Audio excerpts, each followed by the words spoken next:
The scientists have been very clear about this, and there is no longer even the shadow of a doubt that this planet has cooked 1 degree Celsius just since 1980.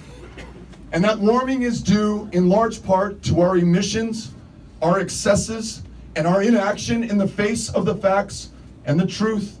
and what is really happening on this planet. Those scientists tell us that the floods that we just saw along the Missouri River, the greatest runoff into the Missouri River that we've seen since we've been keeping records about the Missouri River, that flooded farmers who were already underwater when it came to debt, that flooded the grain,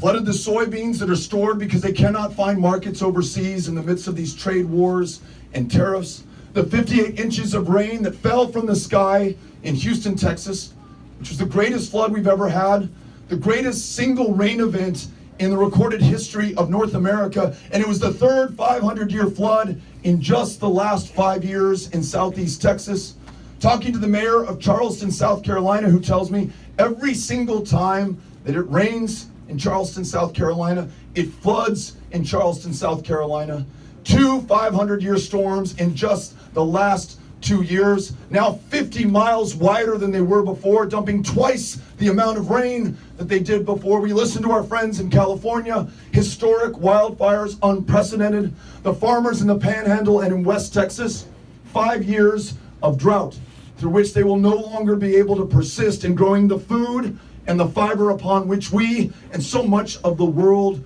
relies. All of this is going to get exponentially worse as this planet warms, and it is our kids and their kids who will reap the consequences of the decisions that we make today. Those same scientists say there are 10 years left to us to get this right, or at least better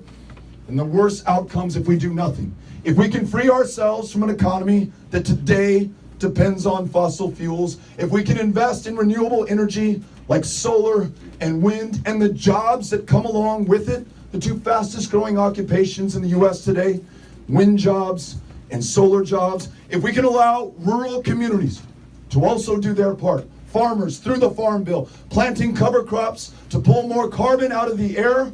opening up technologies like precision tilling to disturb less of the carbon in the soil, making sure that agricultural practices do not pollute our waters or our air.